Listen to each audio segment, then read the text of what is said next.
Communism is a materialist doctrine, and the promise that it makes is to provide material plenty. Now, this is a thoroughly discredited promise on the part of communism, but it had to be discredited in practice in the material world. When Latin Americans get a free choice, they eventually turn against the socialism that they live under. If we have that kind of approach, where the United States lets its friends sink or swim, whereas the communist Chinese are always looking to provide support for anyone who's willing to take it from them, naturally you're going to have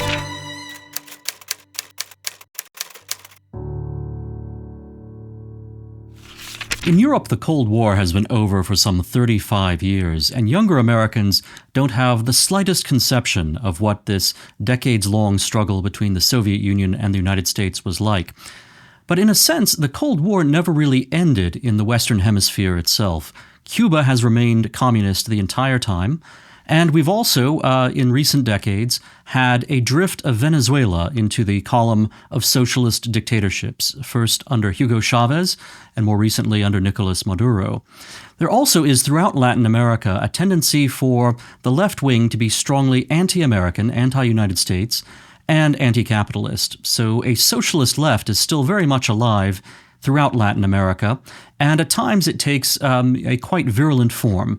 It also is open to the seductions of the Chinese communism. The Chinese communist state would like to have more of a presence in Latin America. It would like to have, not only the presence of its shipping fleets off the coasts of Latin America, and in fact, communist China is quite willing to violate international law regarding its shipping fleets to deplete the ocean. But also, communist China would like to use its economic power as well as political connections to advance its own power and agenda within Latin America as a way to, have a check upon the United States, have a certain presence within our own hemisphere, and kind of limit our own security. This is obviously something that is greatly disturbing to Americans who are aware of what the situation actually is among our neighbors to the south. Now, obviously, there are concerns about drug cartels. There are concerns about fentanyl coming into our country. There are concerns about mass immigration as well. And all of these, too, are actually related to the tendency of Latin American countries to be susceptible to socialism or even to only slightly disguised versions of communism. Because when you have left-wing governments in power in Latin America, they create very stagnant economies, and economies which are stricken by inflation, which are generally so dysfunctional that people wind up turning to the black market to make profits. And of course, the most profitable black market of all is one involving illicit drugs. Similarly, because of the economic consequences of socialism in Latin America, you have economies that are so poor that people wind up trying to migrate from them en masse. And so as a result, you get mass immigration into the United States. So in a sense, almost all of our difficulties with Latin America come back to the presence of socialism among our neighbors to the south. It's a source not only of a security danger in the form of actual communist states and states that are vulnerable to communist China's influence, but also it creates the conditions that lead to the drug trade, drug production in Latin America, and to mass immigration out of Latin America into the United States. This is the backdrop. This is the sort of foundation of President Trump's strategic thinking about our relationship with the nations of Latin America. And it explains both the hard line that President Trump is taking towards Venezuela, which of course is under hard socialist dictatorship with Nicolas Maduro, but also the approach that President Trump is taking towards someone like Javier Milei, who is the president of Argentina and is a free market and pro-American leader. Hi, I'm Dan McCarthy, the editor of Modern Age, and if you've enjoyed this podcast, please hit the like button, please share it with your friends, and also look for us on the web at www.modernAgeJournal.com, and in print as well. We are a magazine first established in 1957 and published quarterly ever since then. You will find the finest conservative thought in the pages of Modern Age on our website, www.modernAgeJournal.com, and of course, we hope you will come back every week for the latest edition of Modern Age with Dan McCarthy on YouTube and on other podcast platforms. Now, President Trump is actually somewhat annoyed a number of interests here in the United States with his policy towards both of these countries. The American beef lobby, for example, is unhappy that President Trump is now talking about allowing more Argentinian beef imports into the United States. This is seemingly a betrayal of the America First economic philosophy. This is President Trump saying that he's going to treat foreign producers at least as well as American producers, perhaps even better. Libertarians are also very upset about the way President Trump is treating Argentina because the Trump administration has offered Argentina a kind of bailout where they will, the United States will offer a exchange of currencies. The Argentinian peso is losing value. The American dollar is still relatively strong. So we're going to offer a $20 billion currency exchange where we will give them strong dollars in exchange for weak pesos. This is being done to shore up Milei's government ahead of the midterm elections, basically, in Argentina. So Argentina has parliamentary elections coming up, in late October. Now, Milei himself is often seen as being a kind of libertarian leader. So there's an irony here in American libertarians being very angry at the United States offering a bailout to Milei. There's also an irony, of course, in Milei as a libertarian leader having to accept a government bailout from a foreign power, from the United States. Why would these things be on President Trump's agenda? Why are these, measures that he's willing to take? Well, what's happening in Argentina right now is a kind of vicious circle. President Milei's reforms of the economy are having a good deal of success, but they're also creating some disruption. And as a result, the Argentinian left is starting to gain some political momentum. This, in turn, has spooked the bond markets, and it's caused people to start dumping, Argentinian bonds. It's caused them to start dumping the Argentinian currency, the peso. And as a result, you have a accumulating economic difficulty, or an accumulating economic crisis even, in Argentina, which is then feeding back into the political uncertainty which had provoked the bond market's skittishness in the first place. So now middle-class voters are starting to become very scared, not because they are unhappy with Milei's own economic reforms, but because they're unhappy with the state of the bond market and the state of the currency. This is why President Trump has come to the rescue of Milei and Argentina. Now, there is a laissez-faire attitude, a libertarian attitude, which says, hey, just let this happen. This would not be, a problem that the United States should take account of. We don't need to be worried about this. This is Argentina's problem, and we should simply, both on libertarian economic grounds, kind of let people rise or fall naturally without any intervention from American taxpayers and America's government. And there's also an America First argument, which says, again, Argentina is a foreign country. We need to look out for America and Americans. It's a bad idea for us to, open our markets more widely to Argentinian beef imports, because these imports are going to compete with America's own cattlemen, and that's going to be bad for our cattlemen, even if it's good for the Argentinian ones. But what President Trump is doing here is actually looking at economics through a strategic lens, and he's right to do so. Because if you think back to the Cold War, and here is something that perhaps younger listeners and viewers are not so well informed about, if you look back to the Cold War, what was important about the West's victory and what led to the success of America's coalition against the Soviet Union was the fact not only that economics as practiced by communists does not work.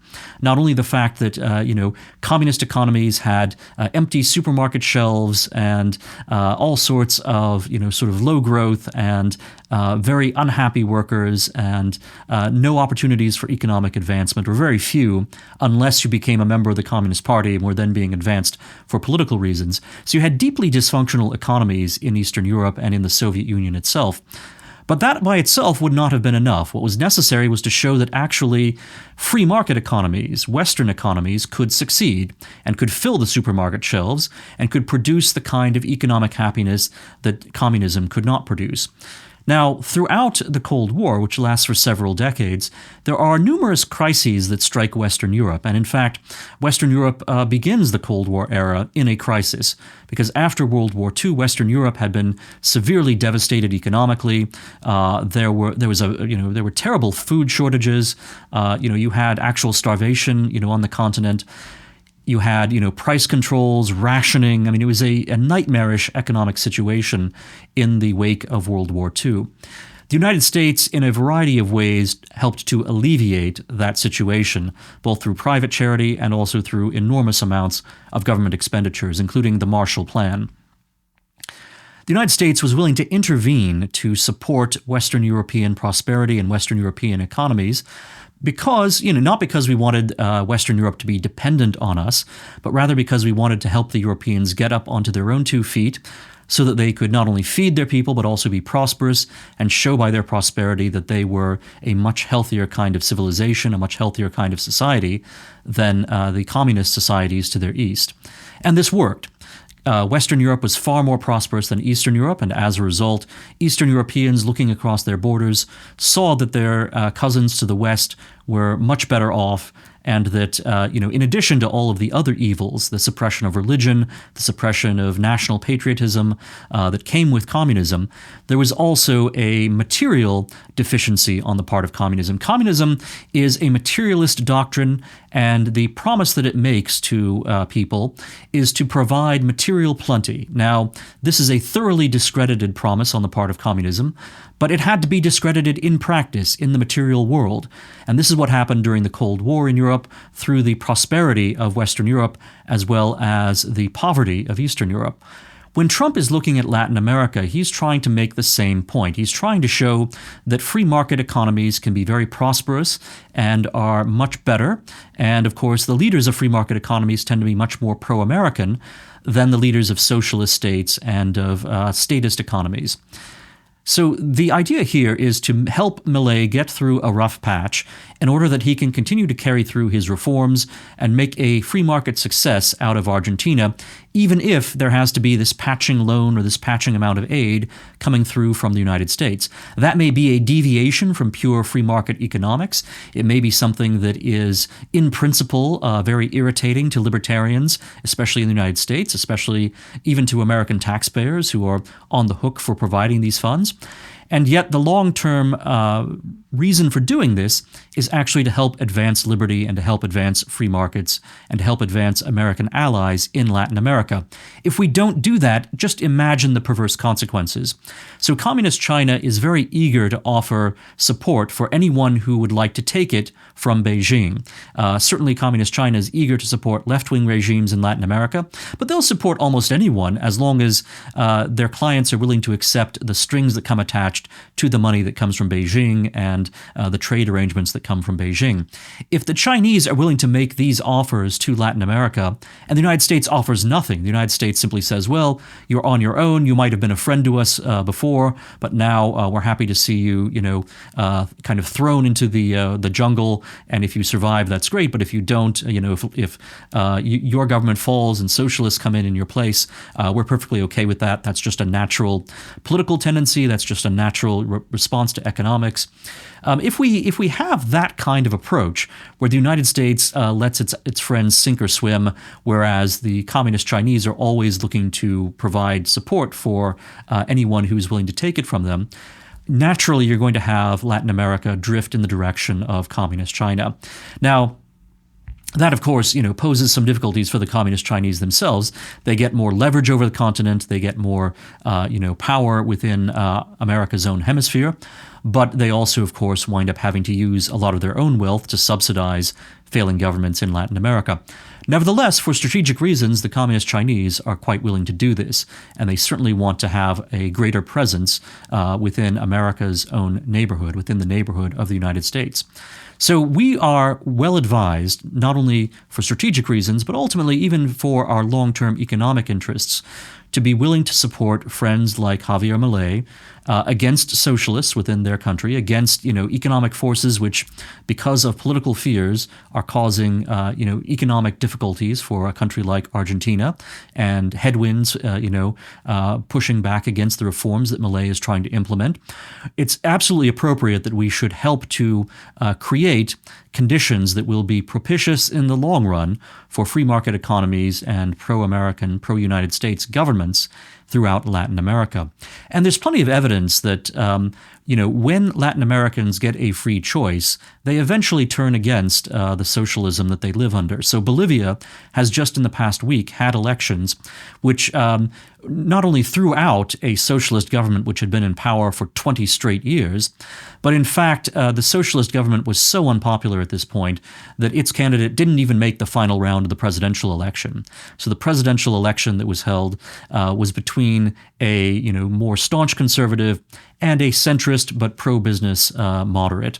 And the centrist won. The centrist, interestingly enough, had a running mate who was a police captain and therefore represented the interests of law and order. And it seems that Bolivia is taking, something of a Trump turn perhaps here, both embracing law and order while also being friendly to business, without necessarily going entirely in the direction of a more, purely libertarian or more purely traditionally right-wing leader. So Bolivia has learned a lesson from its 20 years of socialism. But, if Latin America goes through these cycles where the attempts to reform economies in a free market direction lead to a political backlash that then empowers the left again, and the left is then, in power for a very long time, especially using kind of, a crony spoils system to enhance its power, or if the left is then taking money from the communist Chinese, or if the left, throughout Latin America is in fact, starting to compromise the integrity of elections, as happened in Venezuela and ultimately led to dictatorship in Venezuela, then again, you have, a system in which a continent will continue to be suffering the conditions that Eastern Europe suffered under during the Cold War. There's no reason why this should be happening in our own hemisphere 35 years after Europe itself abandoned communism, turned against communism, overthrew communism, overturned not only the Soviet Empire in Eastern Europe, but also, of course, the Russians overturned the Soviet Union itself. So President Trump is doing a very wise thing in trying to support our friends in Latin America and trying to create examples of success on the part of free market reformers, even if that requires compromising free market principles to some degree, even if it requires compromising to some degree, the interests of America's own beef lobby, for example. Now, with respect to Venezuela, there is, of course, a much harder task at hand.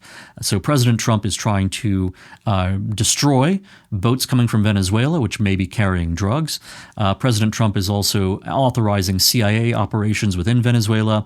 It's almost a kind of soft regime change that is being pursued against Nicolas Maduro. Now, during the first Trump administration, there were some efforts in this direction as well. The United States recognized as the leader of Venezuela an opponent of Maduro's who really didn't have enough support within the country to be able to overturn Maduro's rule. So we've already had a kind of unsuccessful soft attempt at regime change in the first Trump administration, and now the United States is taking a rather harder approach, which also is not guaranteed to produce good results. Now, when we conducted regime change operations in Afghanistan and in Iraq during the War on Terror, the result was to create ongoing, decades-long, in many cases, wars and occupations. We had to use a huge number of American troops. And of course, you got refugee and migrant flows out of those countries, leaving those war conditions and heading in many cases into Europe and bringing destabilization to European countries. So the war on terror was really an object lesson of why presuming regime change through military operations is often going to lead to blowback. It's often going to be counterproductive and actually will harm America's strategic interests and the interests of our friends and allies. So there is considerable risk and danger in escalation against Venezuela and in the possibility that we will have in Venezuela the kind of mess that we had in Iraq and Afghanistan. I think President Trump is not inclined to use American troops on the ground in a place like Venezuela, but I do think he's pursuing a very strong, maximum pressure and perhaps even beyond approach towards Venezuela. Who knows what may be in the offing? So already we are destroying Venezuelan boats. We might, next be bombing Venezuela or sending, cruise missiles against them. And again, CIA operations are taking place there as well. All of this has been tried before. During the Cold War, the United States had many, strategies involving support for covert operations within communist states, especially in Latin America, also in Afghanistan and elsewhere. Oftentimes, the long-run consequences of these operations, however, were detrimental to the United States itself. So the effect of supporting the Mujahideen against the Soviet Union and Afghanistan during the Cold War was that ultimately you had an Afghanistan which was free of communism, but which got taken over by the Islamist radicals of the Taliban. Similarly, in Latin America, some of the descendants, organizations that are based upon what had once been anti-communist militias, have gone on to become involved in narco-trafficking and in gang activity throughout the Americas, including in the United States. So MS-13, for example, has some connections to movements that the United States had actually been rather supportive of during the Cold War because they were, incompatible with communism or fighting communists. So there's a grave danger in this kind of support for covert operations and regime change on the cheap, just as there is enormous danger in regime change involving full-scale invasions. It seems to me that the best approach for the United States to take towards Latin America is the one that we take towards our friends like Milei in Argentina.